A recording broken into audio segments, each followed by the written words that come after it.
Hey guys, Otaku here, back with another competitive Yu-Gi-Oh video. So as I'm sure many of you probably already knew, especially if you're not new to my channel, for the longest time I've been a VTuber. It's something I started when I first became really interested in doing Twitch, and I wasn't a big fan of my physical appearance and stuff, so I just wanted to do a VTuber. Also at the time it was blowing up, so it was the new cool thing to do.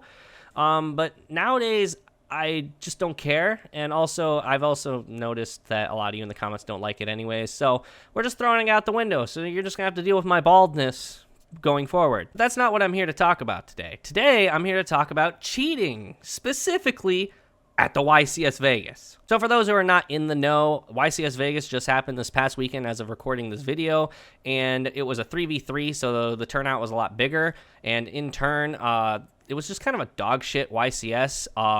The management was really bad. The judges just were kind of not doing anything. They were missing a lot of calls just in general. I've heard from a handful of people that judges at this YCS were just really bad, not even just on the feature matches.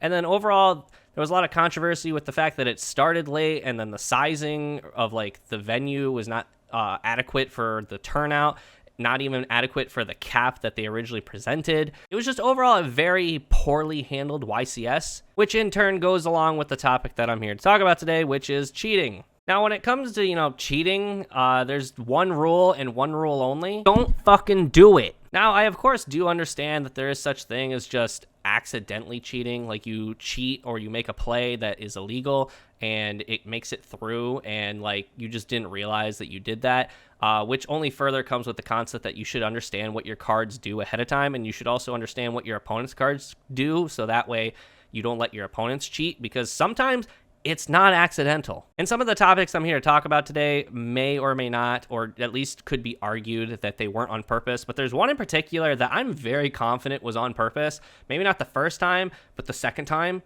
And the worst thing about all this is most of the cheating or the incidents I'm going to talk about happened on day 2. So the players that should be good and honest at the game made it through. But at the same time, if they were fucking cheating the whole time, I guess I can understand why they made it through to day 2. But at the same time, again, this cheating by no means is something that we don't see on the YCS videos and streams and stuff. It happens all the time, but just this time around it was very frequent and very obvious. So the first case in point I want to talk about is the Kashtira versus Pearly matchup, which just so happens to be the first fucking round of the second day. So we're starting day 2 off with 2 incidents of cheating in the same round. So you could argue that both instances of this round could be just poor memory or forgetfulness or just not intentional at the very least. You could argue it wasn't intentional,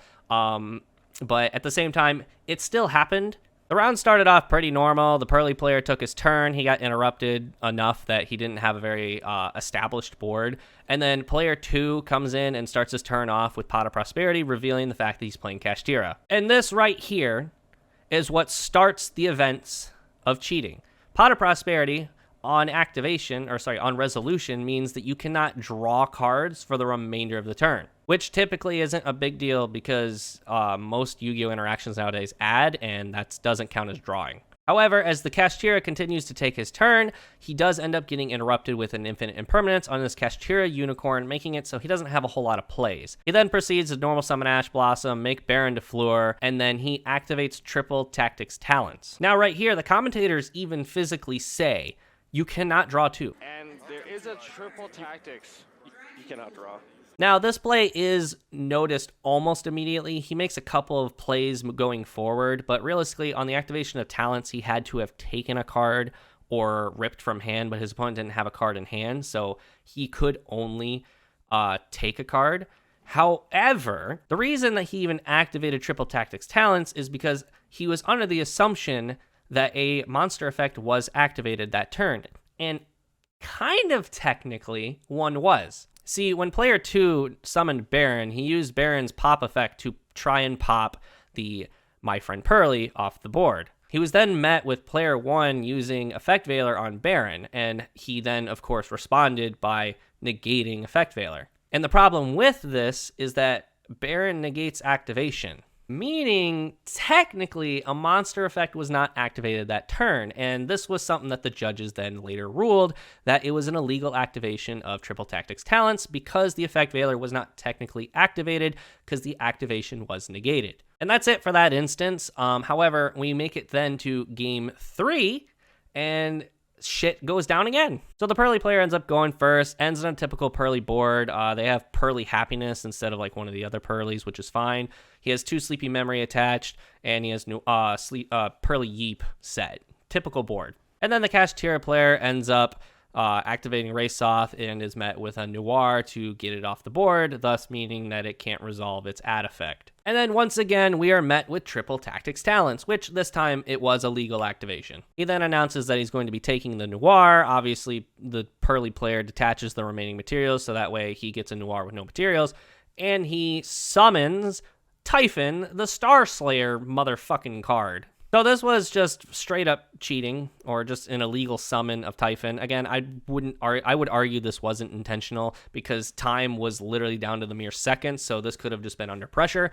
But he illegally summoned Typhon because the Pearly player only summoned Happiness on their turn. They didn't summon any other extra deck monsters, so because a second one wasn't summoned, Typhon was not a legal summon. The judges then ruled this as an illegal summon, and because time had ran out during that call, just overall, the Cashier player ended up, just announcing his loss. He just scooped, and we moved on. Again, I would argue that both instances, the Triple Tactics talent and the Typhon, were not intentional cheating. I think that based on just how ruling in Yu-Gi-Oh works, one could misunderstand that the negation of a activation still doesn't make it so talents isn't a legal activation, but it'd be like that. And then the Typhon one, it could maybe get a little misconstrued or confusing that when you see the Noir on the board, you just assume that they summoned twice on their turn, whereas realistically that Noir was summoned on your turn. But this next instance, I refuse to believe is not intentional.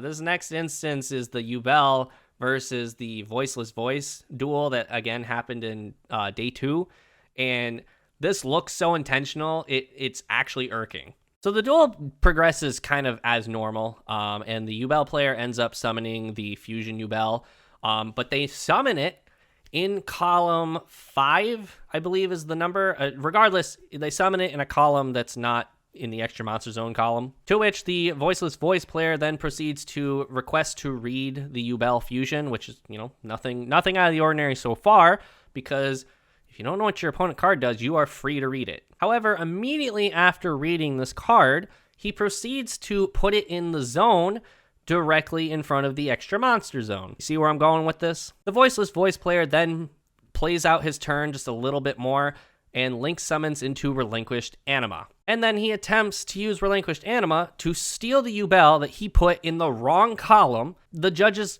almost instantly caught this. I want to say almost instantly because I believe the Yubel player had to catch it first. And these are just the two major controversies, the major cheating topics that people are talking about from this YCS. However, if you were watching the live stream, it happened a dozen other times live on stream, most of which were on day 2.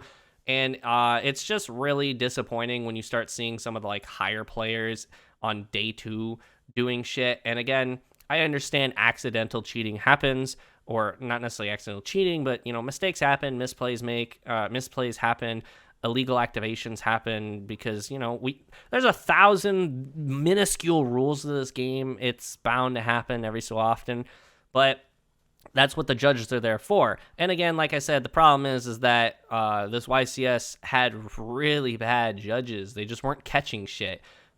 But in turn, we'll give Team Sam a game 1 loss because, oh shit, goddamn, live on stream in front of a bunch of 30 plus year old sweaty nerds like ourselves. Oh no. Because we're all not saying, oh shit, goddamn. And then, at the same time, oh shit, goddamn is probably one of the lighter things that Sam could have said. He could have said fuck.